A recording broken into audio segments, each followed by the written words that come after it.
ഇന്ന് നമുക്ക് രാവിലെ പൂരിക്കൊരു കറി ഉണ്ടാക്കുക കേട്ടോ. അപ്പൊ എന്നാന്ന് വെച്ച് കഴിഞ്ഞാൽ പൊട്ടറ്റോ കൊണ്ടുള്ളൊരു കറിയാണ്. അപ്പൊ 2 മീഡിയം സൈസ് പൊട്ടറ്റോ ഞാൻ തൊലി ചെത്തിയേച്ച് വെള്ളത്തിലേക്ക് ഇട്ട് കറ പോവാനായിട്ട് ഇട്ട് അത് കഴുകി വൃത്തിയാക്കി എടുത്തതാണ്. അതിന്റെ കൂടെ ഒരു ചെറിയ ക്യാരറ്റിന്റെ പകുതി പോർഷനും കൂടെ ചേർത്തിട്ടുണ്ട്. പൊട്ടറ്റോ തന്നെയാകുമ്പോൾ ഒരു സുഖമില്ല. പിന്നെ നമുക്ക് ഒരു സവോള ചേർക്കാനുണ്ട്, അത് കുറച്ച് കഴിഞ്ഞിട്ട് ചേർക്കും. അപ്പൊ ഈ പൊട്ടറ്റോയും ക്യാരറ്റും കൂടെ ജസ്റ്റ് നമുക്കൊന്ന് വേവിച്ചെടുക്കാം.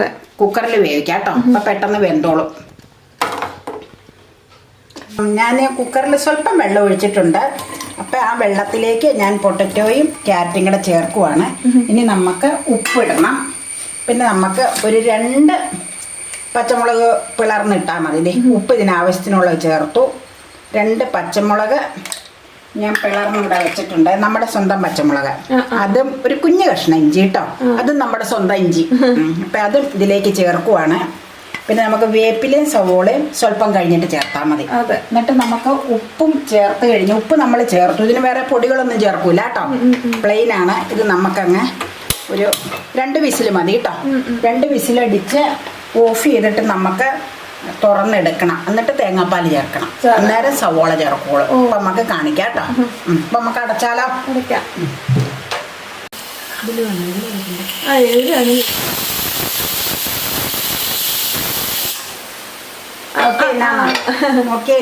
നല്ല അടിപൊളി വാഴയിലയിൽ പൊതിഞ്ഞ ഏത്തപ്പഴം. ചെറിയ പഴാട്ടോ. ഞാൻ നന്നായിട്ട് പഴുത്തത് കൊണ്ട് വാഴയിലയിൽ അങ്ങ് പൊതിഞ്ഞേ ഉള്ളൂ. ശരിക്ക്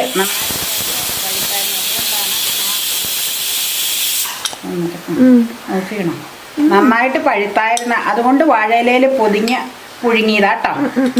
ഇനി അതങ്ങ് കഴിച്ചോന്നാ. ഇപ്പൊ ക്യാമറമാൻ ഏത്തപ്പഴമൊക്കെ തിന്നിച്ചിട്ട് ഉശിര് കൂടിയിട്ടോ. ഞാൻ കുക്കർ തുറക്കുക. പൊട്ടറ്റോയും അത് ഈ ചിൻചട്ടിയിലേക്ക് മറിക്കാം നമുക്ക്. എന്നിട്ട് കാണിക്കാം. അത് ഇച്ചിരി വെള്ളമുണ്ട്. ആ വെള്ളം നമുക്ക് അതിൽ കിടന്നോട്ടെ. നമുക്ക് വേവിക്കാനുള്ളതല്ലേ ഈ സവോളയൊക്കെ ചേർത്ത്. അപ്പൊ പൊട്ടറ്റോയും ക്യാരറ്റും കൂടെ ജസ്റ്റ് വെന്തോ. ഇഞ്ചിയും ഒരു പച്ചമുളകും അതിൻ്റെ കൂടെ ഉപ്പ് ഇട്ടത്. ഇനി നമുക്ക് സവോള സ്വല്പം വേപ്പിലയോട് കൂടി ഇതിലേക്ക് ചേർത്ത് കൊടുക്കാം. ഒരു കുഞ്ഞ് സവോളയായിട്ടുള്ളൂ. നമ്മൾ സ്വല്പം ഉണ്ടാക്കണുള്ളൂ. മുട്ട സ്റ്റൂ അങ്ങനെ അധികം ഉണ്ടാക്കണില്ല. നമുക്ക് പല കറികളും ഇന്നും ഇവിടെ ഇരിപ്പുണ്ട്. അത് കാരണം അപ്പം നമുക്ക് അതിൻ്റെ കൂടെ വേറൊരു സംഭവം കൂടെ ചേർക്കാനുണ്ട്. ഗ്രാമ്പൂ 2 ഗ്രാമ്പൂ, ഒരു സ്വല്പം ഒരു 5-8 കുരുമുളക്, ഒരു കുഞ്ഞു കഷ്ണം പട്ട, ഒരു കുഞ്ഞു കഷ്ണം തക്കോല. സ്പൈസസ് അത് ചതച്ചെടുത്തതാട്ടോ. അത് നമുക്ക് ഇതിലേക്ക് ചേർക്കാം. എന്നിട്ട് എന്നാ ചെയ്യണ്ടേന്ന് വെച്ച് കഴിഞ്ഞാൽ ഇപ്പം ഇതിൽ സ്വല്പം വെള്ളമുണ്ട്. ആ വെള്ളം അങ്ങ് വറ്റി വരുമ്പോൾ നമുക്ക് 2ാം പാല് ചേർക്കണം. തേങ്ങാപ്പാലിൻ്റെ 2ാം പാല്. ഈ വെള്ളം ഒന്ന് വറ്റി, അല്ലെങ്കിൽ ചിലപ്പോൾ വെള്ളച്ചോവ് വരും കറിക്ക് കേട്ടോ. അത് കുക്കറിൽ വേവിക്കാൻ നേരത്തെ ഒഴിച്ചിരുന്ന വെള്ളം സ്വല്പം അതിലിരിക്കുന്നതാണ്. അതൊന്നും വറ്റി വന്നോട്ടെ കേട്ടോ. നമ്മൾ സവോള ഇത് പകുതി വെന്ത് കഴിഞ്ഞ് ഇതിൽ ചേർത്തങ്ങ് വേവിക്കുക. വഴറ്റി ചേർക്കണില്ല കേട്ടോ. അതുപോലെ ചുവന്നുള്ളി ഒന്നും നെയ്യിൽ മൂപ്പിച്ചും ചേർക്കണില്ല. ചിലർ സ്റ്റൂവിന് ചുവന്നുള്ളി നെയ്യിൽ മൂപ്പിച്ച് ചേർക്കാം. നമ്മളിപ്പോൾ അത് ചെയ്യണില്ല കേട്ടോ. സാധാ നാടൻ രീതിയിലുള്ള ഒരു സ്റ്റൂ ആണ് തയ്യാറാക്കണം നമ്മൾ. തേങ്ങ ചിരണ്ടി പിഴിഞ്ഞേച്ച് കുറച്ച് വെള്ളം ആദ്യം ഒരു പൊടിക്ക് വെള്ളം ഒഴിച്ച് പിഴിഞ്ഞെടുക്കുന്നത് 1ാം പാലാണ്. കൂടുതൽ കുറച്ചുകൂടെ വെള്ളം കൂടുതൽ ആ പീരയിലേക്ക് ചേർത്ത് 2ാമത് പിഴിഞ്ഞെടുക്കുന്നതാണ് സ്വല്പം ഡൈല്യൂട്ട് ആയിട്ടുള്ള 2ാം പാല്. ആ 2ാം പാല് ഇപ്പം നമ്മൾ ഓൾറെഡി ഇതിലേക്ക് ചേർത്തു. ഈ കപ്പിന് 1 കപ്പ്. അത് തിളച്ച് ഈ ഓൾറെഡി കഷ്ണങ്ങൾ വെന്തത് കൊണ്ട് ഇനിയിപ്പോൾ ഈ 2ാം പാല് ഒഴിച്ചത് കുറച്ചൊന്ന് വറ്റി വന്നു തുടങ്ങുമ്പോൾ നമുക്ക് 1ാം പാല് ചേർക്കാം കേട്ടോ.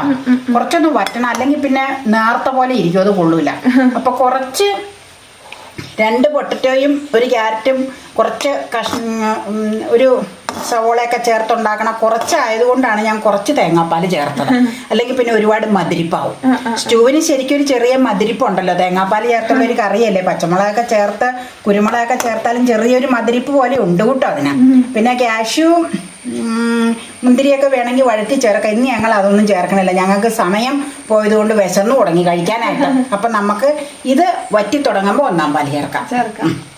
മുട്ട അവിടെ തൊണ്ട് പൊട്ടിച്ചോണ്ടിരിക്കുന്ന അമ്മ മുട്ട ചേർക്കണ ടൈം ആയിക്കൊണ്ടിരിക്കുമല്ലേ. ഇപ്പം പുഴുങ്ങി വെച്ചിരിക്കുന്ന അങ്ങ് തൊലി കളഞ്ഞു വെച്ചാൽ പിന്നെ നമുക്ക് ഒരെണ്ണം ഫുള്ളായിട്ടും വയ്ക്കാം, ഒരെണ്ണം നമുക്ക് രണ്ടായിട്ട് കട്ട് ചെയ്ത് ചേർക്കാം കേട്ടോ.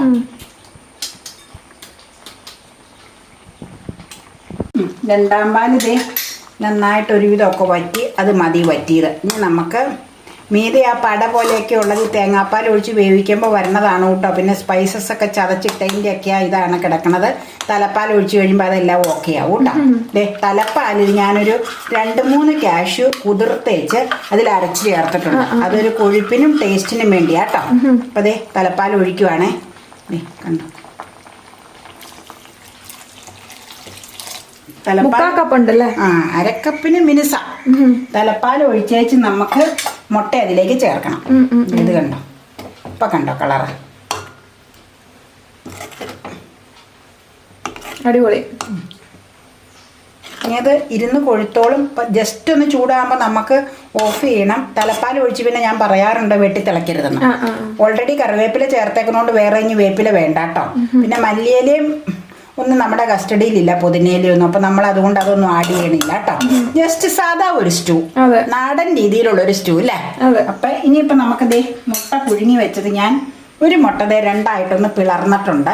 അത് നമുക്ക് ഇതിലേക്ക് വെച്ച് കൊടുക്കാം. ദേ പിളർന്നത് ആദ്യം വെച്ചു. ഞാൻ ഒരെണ്ണം ജസ്റ്റ് കാണിക്കാൻ വേണ്ടി പിളർന്നതാട്ടോ. പിന്നെ ദേ ഒരെണ്ണം മുഴുവത്തോടെ നമുക്ക് വെക്കാം.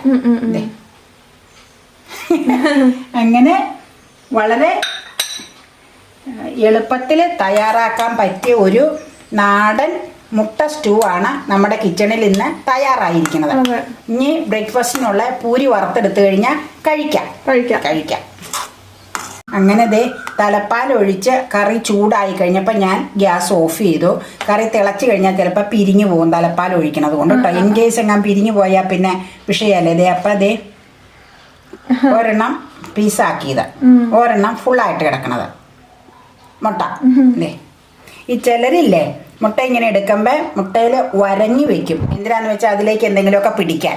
ഞാൻ വരഞ്ഞു വെക്കുന്നതിന് പകരമാണ് ജസ്റ്റ് ഒരെണ്ണം പിളർന്ന് കാണിച്ചത്, ഒരെണ്ണം ഫുള്ളായിട്ട് ഇട്ട് കാണിക്കുകയും ചെയ്തു. 2 രീതിയിൽ ചെയ്യണ വിധം കാണിച്ചതാണ് കേട്ടോ.